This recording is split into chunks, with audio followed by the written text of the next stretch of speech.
अब आप अपनी 40s की एज में आ चुके हैं और अब आप ये सोच रहे हैं कि अब मेरा वेट क्यों बढ़ रहा है। पहले तो बहुत इजीली वेट लॉस हो जाता था, बट अब वेट लॉस करना इतना डिफिकल्ट क्यों है। अगर आपके भी मन में ऐसे ही क्वेश्चन है तो डोंट वरी, आज मैं इसी का ही सॉल्यूशन लेकर आपके पास आई हूँ। किस वजह से ऐसा होता है और उसके लिए हम क्या कर सकते हैं और उसका इफेक्टिव मैनेजमेंट क्या क्या है। Hey everyone, welcome to our YouTube channel, जहाँ पर हम बात करते हैं वुमेन हेल्थ, फिटनेस और उनकी वेलबींग की। इसी सीरीज में आज हम लेकर आए एक बहुत इंपॉर्टेंट टॉपिक, मीनोपॉज।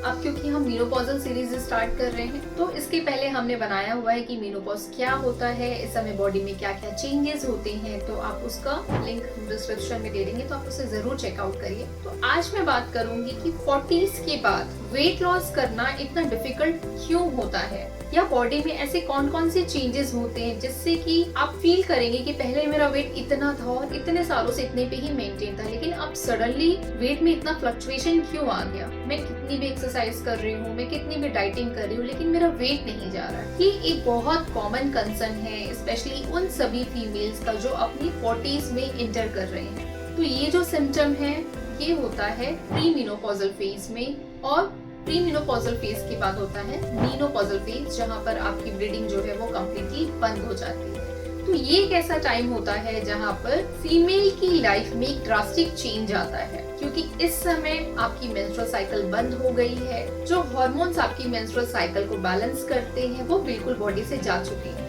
तो ऐसे कौन कौन से रीजन हैं जिसकी वजह से मीनोपॉज के बाद या प्री मीनोपॉजल फेज में वेट गेन होता है। इसमें सबसे पहला रीजन है hormone imbalance. Oestrogen and progesterone दो ऐसे हार्मोन होते हैं जो कि फीमेल की लाइफ में एक बहुत बड़ी भूमिका निभाते हैं। ये आपकी मेंस्ट्रुअल साइकिल को रेगुलेट करते हैं, आपकी ओवरीज की हेल्थ को अच्छा रखते हैं, आपकी यूटेराइन हेल्थ को अच्छा रखते हैं एंड आपकी ओवरऑल बोन डेंसिटी को भी मेंटेन करते हैं। तो इस समय जैसे ही आप इस फेज में एंटर करते हैं, अब आपका एस्ट्रोजन लेवल जो है वो पूरा ड्रॉप हो जाता है। एंड ये ड्रॉप होने की वजह से क्या होगा, आपका मेटाबॉलिज्म कम हो जाता है, और जब मेटाबॉलिज्म कम हो जाता है तो फैट सेल्स डिपॉजिट होना शुरू हो जाते हैं, specially around the belly and the hip area. Second reason की हम बात करें तो इस समय बॉडी इंसुलिन रेजिस्टेंट हो जाती है। इंसुलिन रेजिस्टेंट होने की वजह से भी इस समय जो वेट होता है वो बहुत ज्यादा बॉडी में आना स्टार्ट हो जाता है। और third reason is the metabolism का स्लो होना, क्योंकि जब आपकी बॉडी से एस्ट्रोजन हार्मोन जा रहा है तो वो आपके मेटाबॉलिज्म को भी स्लो करता है, एंड जब मेटाबॉलिज्म स्लो हो जाएगा तो आपके वेट लॉस की जर्नी है वो भी बहुत स्लो हो जाएगी। तो ये तो हो गया कि ऐसे कौन कौन से रीजंस हैं जिनकी वजह से आप मीनोपॉज के बाद वेट लॉस नहीं कर पाते हैं, या वेट गेन किन किन वजह से होता है। इस समय किस तरीके की डाइट लेना चाहिए आपको जिससे कि आप अपनी वेट लॉस की जर्नी को इनहेंस कर सकें। यहाँ पे मोस्टली फीमेल एक मिस्टेक करती हैं कि जैसे ही उनको दिखता है वेइंग स्केल पे कि उनका वेट बहुत बढ़ गया है, और उस समय वो अपनी डाइट कम करना, डाइट को रिस्ट्रिक्ट करना स्टार्ट कर देती है। उनको लगता है कि मैं डाइटिंग करूंगी तो मेरा वेट लॉस जल्दी होगा। बट इस समय अगर आप डाइटिंग कर रहे हैं, आप पूरी तरीके से बैलेंस्ड डाइट नहीं ले रहे हैं, तो इसके उल्टे इफेक्ट होंगे आपकी बॉडी पे। इसलिए इस समय आपको ध्यान रखना है कि आपको इस समय ऐसी डाइट लेना है जो बैलेंस्ड डाइट हो। इस बैलेंस डाइट में आपको स्पेसिफिकली फोकस करना है हाई प्रोटीन डाइट पर। अगर आप नॉन वेजिटेरियन हैं तो आप एग ले सकते हैं, मीट ले सकते हैं, चिकन ले सकते हैं। अगर आप वेजिटेरियन हैं तो आप plant based protein, legumes, rajma, chole, ये सब चीजों को अपनी डाइट में जरूर इंक्लूड करिए। Secondly, high fibre diet. High fibre diet इस समय आप जितना लेंगे वो आपके मेटाबॉलिज्म को इम्प्रूव करने में, उसे बूस्ट करने में आपकी हेल्प करेगी। एंड थर्डली, हाइड्रेशन बहुत इंपॉर्टेंट है। इस समय आप कोशिश करिए कि आपको कम से कम दिन में 8 से 10 ग्लास पानी पीना है। जब आप पानी पिएंगे इतना और हाइड्रेशन लेवल अच्छा होगा तो ये भी आपके मेटाबॉलिज्म को अच्छा रखने में हेल्प करेगा। एंड इसके बाद अगर हम बात करते हैं, मोस्टली जो फीमेल्स हैं वो करती हैं कि वो अपनी डाइट में किसी भी तरीके का ऑयल या घी लेना बहुत कम कर देती हैं। उनको ऐसा लगता है कि अगर मैं घी लूंगी तो मेरा फैट और बढ़ जाएगा। इस समय क्योंकि जब एस्ट्रोजन आपकी बॉडी से जा रहा है, आपकी बोन डेंसिटी खराब हो रही है, तो आपको इस समय हेल्दी फैट्स लेना जरूरी है। हेल्दी फैट्स में आपको नट्स लेना चाहिए, सीड्स लेना चाहिए और घी स्पेशली। हेल्दी फैट कभी भी आपका वेट नहीं बढ़ाते हैं, ये आपकी बॉडी के लिए जरूरी होते हैं, इसलिए इन्हें हेल्दी फैट कहा जाता है। एंड डाइट के बाद तीसरा इसमें कैटेगरी आती है एक्सरसाइज।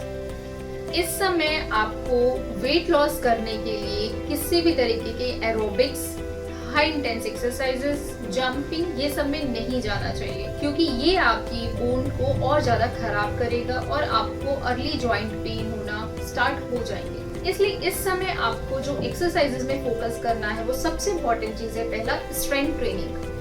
स्ट्रेंथ ट्रेनिंग इस समय बहुत ज्यादा जरूरी होती है, क्योंकि ये आपकी बोन की डेंसिटी को अच्छा करने में, आपके जॉइंट पेन को रिड्यूस करने में हेल्प करेगी। और साथ ही आपको इस समय योग को अपनी लाइफ में इंक्लूड करना चाहिए, क्योंकि योग एक ऐसा फॉर्म है जो आपके अगेन मेटाबॉलिज्म को बूस्ट अप करेगा, आपकी वेट लॉस की जर्नी को भी ये इजी बनाएगा। और इसके अलावा आप चाहे तो डेली 30 मिनट की ब्रिस्क वॉक करिए, आप साइकिलिंग कर सकते हैं, आप स्विमिंग कर सकते हैं। ये सब जो है वो सेफ एक्सरसाइजेस हैं जो कि आप अपने मेनोपॉजल फेज में आराम से कर सकते हैं। एंड अगर हम फोर्थ कैटेगरी पे आए तो ये होता है लाइफस्टाइल चेंजेस, क्योंकि जब आप अपने वेइंग स्केल पे देख रहे हैं आपका वेट कंटिन्यूअसली बढ़ रहा है, आप कितनी भी कोशिश कर रहे हैं वेट नहीं जा रहा है, नींद प्रॉपर नहीं हो रही है, इसकी वजह से ये स्ट्रेस बहुत ज्यादा क्रिएट करता है। एंड जब भी आप स्ट्रेस में होते हैं कोर्टिसोल हार्मोन बॉडी में रिलीज होता है एंड अगेन आपको ये वेट लॉस में हेल्प नहीं करेगा। इसलिए स्ट्रेस मैनेजमेंट बहुत ज्यादा जरूरी है। आप कोशिश करिए कि 10 से 15 मिनट आप डेली मेडिटेशन या प्राणायाम करिए।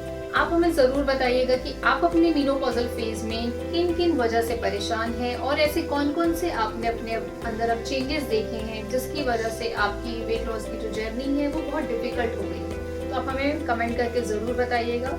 और अगर अभी तक आपने चैनल को सब्सक्राइब नहीं किया है तो चैनल को सब्सक्राइब जरूर करिए और साथ में बेल आइकॉन को प्रेस करिए, जिससे कि हमारे आने वाले सारे वीडियोस आप तक पहुंच जाए। तो आई होप कि आज के इस वीडियो में आपको सारी चीजें क्लियर हो गई होंगी। अब हम मिलेंगे नेक्स्ट एपिसोड में।